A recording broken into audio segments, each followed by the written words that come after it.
All right, welcome to this week's episode of Humanized IT, where we're going to talk about something that is a pet peeve of mine, and that's worthless webinars. And I put this on the list. I was just telling Skip that when when you go to a webinar and it doesn't matter whether you went or not, you could have watched this as a recording. Mm-hmm. The webinar was worthless. It is. It may have been value filled, but so is a book. So why did I go to a webinar? The idea of a webinar is to have some interaction, to have some chat, have some engagement. And so this episode, we're kind of talking about fix your webinars, people. For love of God, all that is good and holy, stop preaching from the pulpit. Yes. And the idea being is that be engaging. And we're going to talk about a few ways to be engaging so that people aren't putting you into the background on their computer so they can work on other things. Yes, and that really is it. I think sometimes, I know I've signed up for a lot of webinars and because it's information that I want to know. But when it comes around and they start off very much with the slide deck and they're just running through everything like a bulldozer, I tune out because I know I'm going to get an update on this. There's going to be some sort of follow up. They'll share the slide deck. That's the standard deal, and I'll just peruse through it much faster. I've got where I watch YouTube videos at 125% or 150% of the speed, just because there's a little bit of information I need to get out of that, and then I'm done. And so, if your webinars are becoming that, there's just a little bit of nuggets of information buried in here, and people have to endure all of this to get to the information that's really not that valuable. So Yeah. they definitely need to be engaging, and engaging doesn't mean you reserve the last 5 or 10 minutes of your webinar for a couple of chat Q&As. Yes. You really need to engage them along the way. Yeah. I mean, it should be conversational. I blame two things. One, our consumer society where we love to watch TV. Yes. And yes. then two, I blame our education system for being lecture heavy. Yep. So you walk into a high school classroom or an elementary classroom or anywhere and a college classroom, and it's one expert sitting in the front and talking for 50 minutes and then walking away. And occasionally they get lucky and get a question.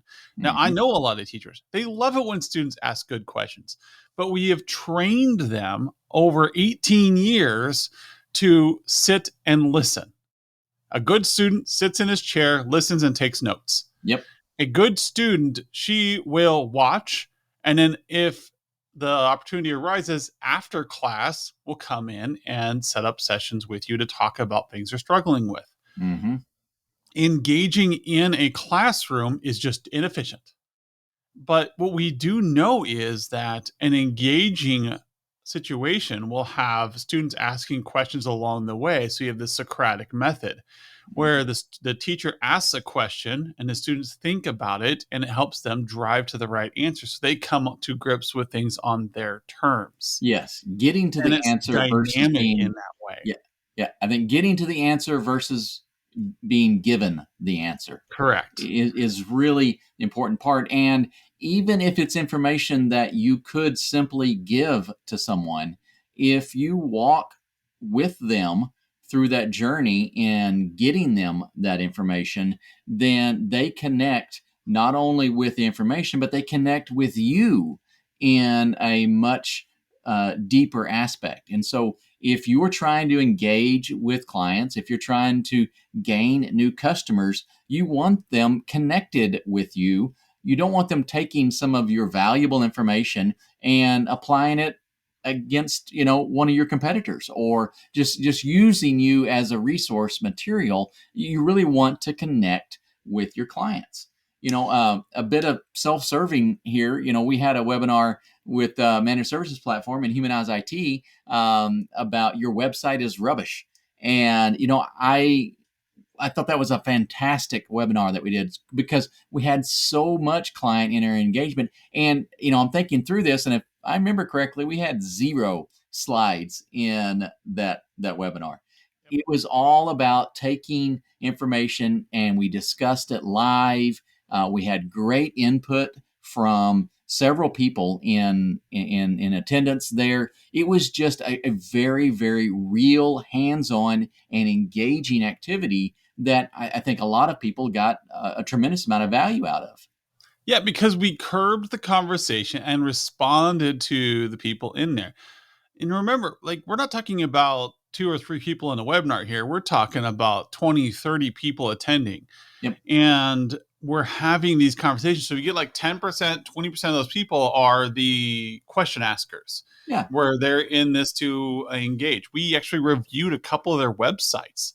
Hey, who wants to volunteer their website to be dynamically crushed by Adam and Paul Yes.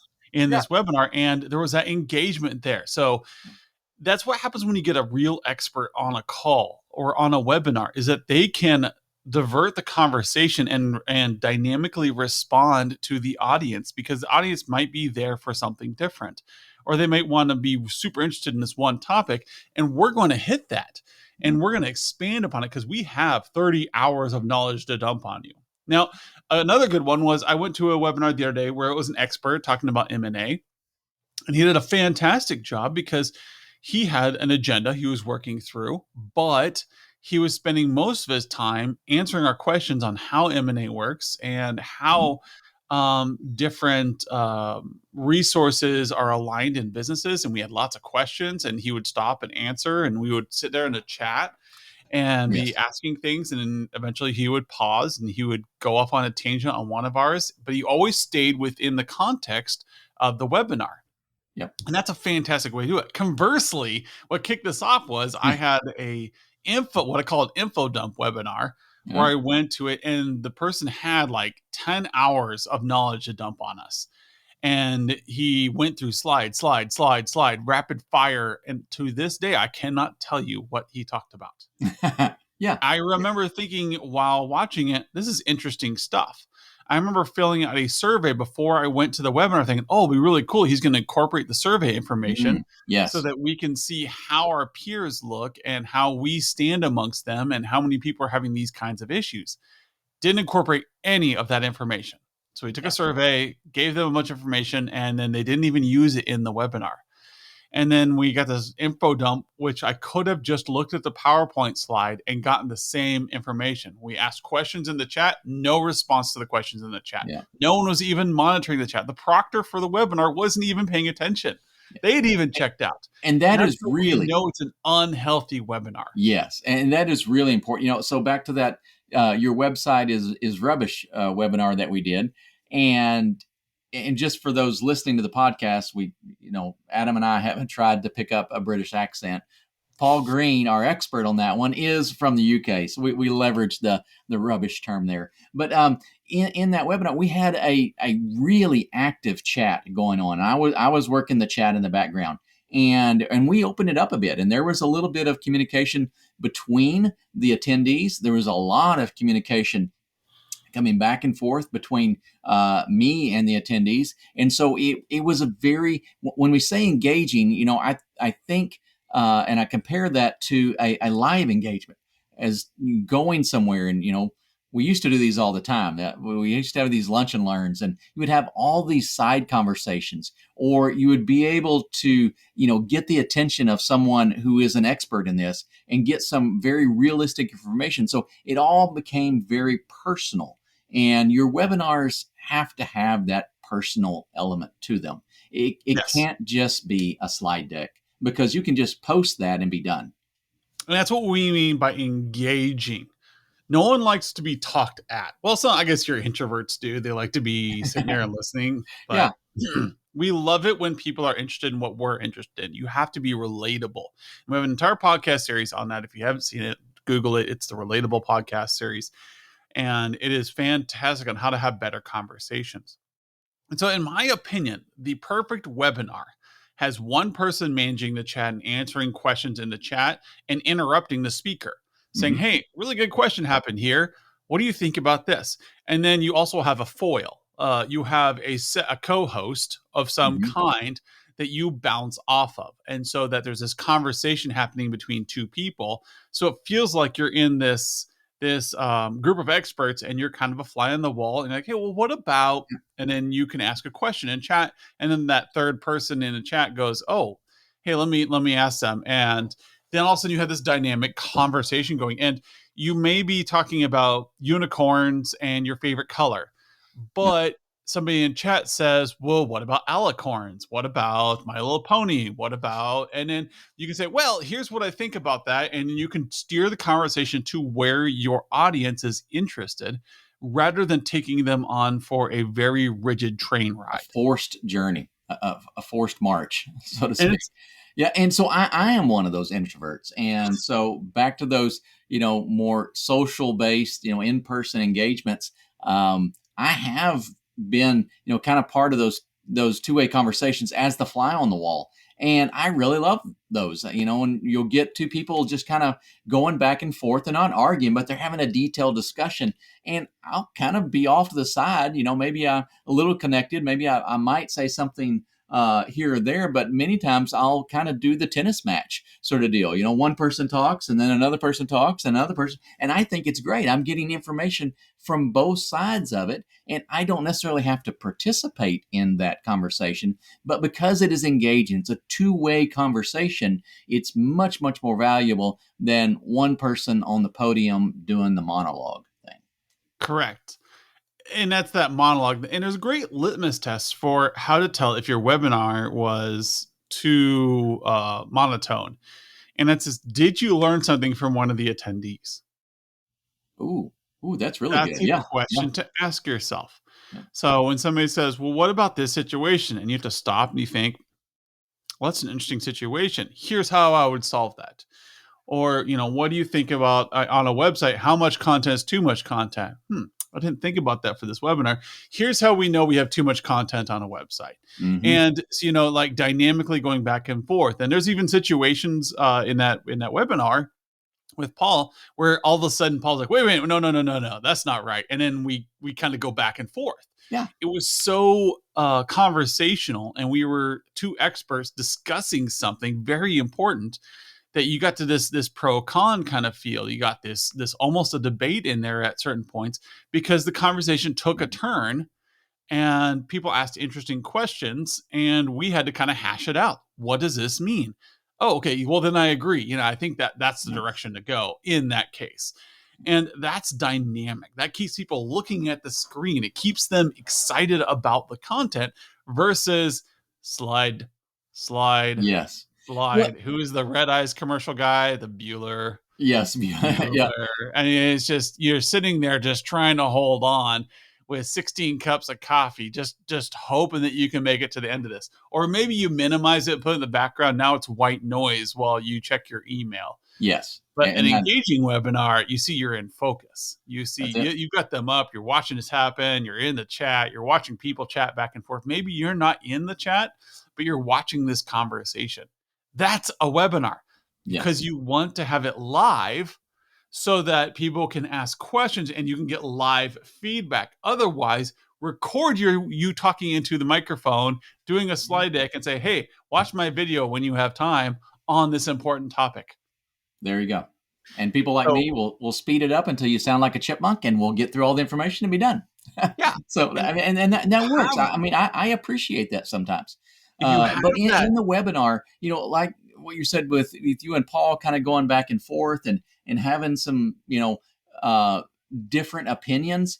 I think that's really valid, and the people that attend your webinars are going to see that analytical process. So if whatever you're doing a webinar on only has one way to do it, if there's no discussion points, if it's simply a information dump, it doesn't need to be a webinar. The webinar should have discussion where there is varying opinions and alternate ways to perceive this, and drive to different goals. And if it is just this is the definitive authoritative steps 1 to 99 on this, that's fine. Make a presentation and post it and call it good. but your webinars need to have an element of let's figure this out, let's discuss this, let's analyze possibilities and discuss options, because many times in whatever business we're doing, there is rarely only one way to do it. There's almost always a handful of options, and helping people understand and evaluate the value in those options is a very important element that needs to be in your webinars. Yeah, and having that dynamic conversation is key. I've said it a million times, probably not a million times, but a lot in this podcast. Here in this podcast, we're not looking for feedback from you right now. We are here Yeah, to that's true. give you information, but also we're not requiring you record, take an hour of your day fixed at 1 o'clock on a Tuesday to watch us talk about this. You can watch or listen to this at your leisure. You can Mm-hmm. speed it up. You can pause it. And when you have, like, if we had a severe amount of information we were digesting, we could put bookmarks in the Mm-hmm. video that link out to some of the materials we're talking about. So when you're doing a compressed info dump, you want to record that, put it out there so that you can put cards up there in YouTube that say, hey, go check this resource out, and they can pause it, or they can come back to the video, say, hey, you know what, they talked about how to do a SWAT session. Oh, there it is. There's a bookmark. I just Yeah. want to watch the 3 minute segment on how to do a SWAT session. So you can have a 60-minute video that you recorded and you chunked it up into pieces that have really dense amounts of information in it, and I can always come back to it and I bookmark it. And you get these videos that have, tens of thousands of views because people are using them as a reference guide. Yes. Yes. And then you can link out to your website where you typed up a couple blogs on this information. And you can make it a lot better for people to digest. But again, that is a recorded video for educational purposes. That is Yeah. not a webinar. A webinar means that you're going to be engaging with the audience. It's a Yes. seminar. I'm standing there talking, and I'm going to be accepting the critique of my audience so that I can incorporate it as an expert into what I'm telling you. And that context gets recreated on the fly, which is why you need an expert to do a webinar or a seminar. You don't Yes. bring in some entry level person with a slide deck to do a seminar. Yeah. You And bring that's what we've in tried to an do. expert. Yes. And too many organizations have taken great information and really talented people, and they've tried to scale that operation. And I talk about scaling things all the time. So there is a big value in that, but you do have to have someone with a bit of authoritative information in this, because if you really do just dumb it down so that some junior professional can do this, well, then you've kind of removed the need of a professional, and you could just remove them from the equation Write a altogether. book. So think about if Write a book. you, yeah, write a book. If you went to some sort of business event, and you were giving 20, 30 minutes or a full hour, would you just simply stand at the podium and monologue what you were talking about with maybe a little clicker and moving through some slides, and then just turn around and walk off the podium and not engage with anybody there? Or would you try to engage with audience members? Would you at least be looking at their responses in body language, at the very minimum? I mean, there's so many things that you would do in a live engagement, and I feel that over the years, that as webinars have become more commonplace, we have removed some of those things that the webinar was supposed to facilitate. A webinar is what, a web seminar. And so think about a real world seminar. It wouldn't be this static presentation, because again, even in the old days, people would write a book, they'd publish a pamphlet, whatever, pass that out at the door. You wouldn't need to attend. And if someone is going to take the time to attend your webinar, you need to engage with them. And You if need you to don't listen. plan on engaging with them, then don't waste everybody's time. Just publish the information. Yeah, just publish the information as static content that I can consume Yep. at my leisure. I can And pause there's a it, I can play complete it, I can value. write notes. Yes. If Yes. that's what you want to do, use the technology for what it's meant for. Yes. Yes. Now, the other thing I tell people is when you're fixing your webinars, one, understand if you're not getting feedback from your people dynamically, then just record it. But two, when you have an expert wants the challenge. They Yeah, want they people do. to reach They out to do. them, and you can tell because they're sitting there going, "Any questions from the audience?" And then you have to prime the audience for questions. You have to leave enough hanging. Now you can Mhm. guide a webinar by asking questions or leaving holes in your presentation where somebody goes, "Well, what about this?"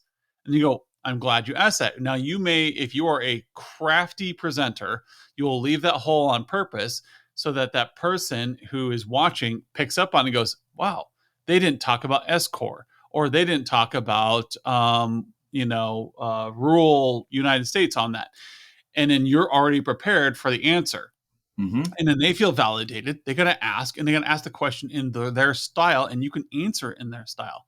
And an expert can then pivot and talk about that particular topic because they are an expert in this area. Mhm. And so it allows that dynamic conversation. So having the expert on the call or on the webinar or in the seminar, they should be able to Yeah. stand in front and be just pummeled with questions. And so Yeah. people get used to that. It's almost crazy. Like the first time I come to a conference and I speak, and it's like you can see everybody kind of settle in for the lecture, For the lecture, yeah. and then they find out that I pause a lot. And Yes. I'm like, I look around, like there was one where I had a pile of shirts next to me. They happened to give me one. So I started throwing shirts to anybody who'd ask a question. Yep. I got a lot of questions that seminar. Whatever I it became takes. one of the highest ranked people for the conference because I was the only one who was engaging the Mhm. audience. And it's because I had a topic I was passionate about that I wanted people to question me on, that I was confident in. And I once I got them enticed to ask questions, I couldn't stop the questions. They were Yes. so Yes. happy to have Yep. something to talk about that they were asking questions left and right and trying to poke holes in my theory and poke holes in how my Yes. sessions were going. Yep. And it was awesome. We got done and everybody was happy. Yep. And that is what your webinar should be like. Now, if you're walking up and having a webinar because you've been told you need to have more webinars so you can get more lead gen so that your clients will be happier, and you're just going to Yeah. flip on and start this, no, you're doing it wrong. Have some Yeah. preparation. Have Right. a outline in front of you. Step one, what are you going to talk about? What's the topic of the hour going to be? And two, you should have about 20 minutes of material to talk about. There you go. Tops. Yeah. If you have more than 20 minutes to talk about, you're running hard. Like if I have Yes. 40 minutes of material, that will fill up the hour. Yes. Easy, and Yep. I will have almost no time to discuss. No So you're time looking for for Q&A. 20 Yeah. minutes of material is the second thing.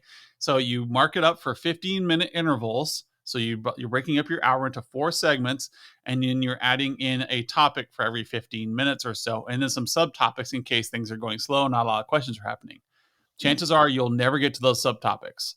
If you're doing it Mhm. right, you'll have a survey pop out in a webinar saying, "Hey, what do you guys think about this? Let's see what the audience thinks and see where everybody is, and then discuss those results." Yes. Yes. And then ask questions like throughout, and then have another person with you. Bring in your teenager from home and have them monitor the chat queue, Yeah. and then poke you in the side when there is a question that pops up and interrupt your webinar and say, "Hey, there's this interesting question over here. What do you think about this?" Because as a presenter, you don't have time to look at the chat all the time. Right. It's too hard. So you need minimum 2 people, ideally 3. 2 speakers engaging, like a main speaker and a foil, and then somebody looking at the chat. Yep. That is your ideal situation. And then have at most 20 minutes of material that you will talk about. The rest of it needs to be Q&A and dynamic conversation between the 2 speakers. Yep. Well, I That like is a something. great webinar. Yep. And I like your litmus test from earlier, Adam. If you go through a webinar and nobody challenges you, if they don't give you something to really stop and think about or have a serious discussion about one of your points, then you might not be having a really good webinar. And Yeah. I'm not saying that people are going to prove you wrong, that there should be someone trying to, discredit you in your webinar. That's not it at all. It should be a serious discussion where we Yes. have to recognize that, hey, there's some other perspectives here. Let's walk through this. And walking through that is going to uncover more information, have great conversations, and people are going to get more connected to it. So if there's no challenge to any of your conversation in those webinars, that's probably your litmus test. You need to have something in there where people challenge your view and what you're talking about. A successful webinar should be filled with more questions than you can answer. Hmm. And especially if you're looking at lead gen. But if you're looking at having a value added webinar, more questions than you can answer is a sign that you had a fantastic webinar. Yep, Now, that's it. if you didn't, at the end, think, what could I have done better? How could I have enticed more questions? And again, I'm going to leave people with this. Like when you design your webinars, have 20 minutes at most of material that you will talk about spread throughout the hour.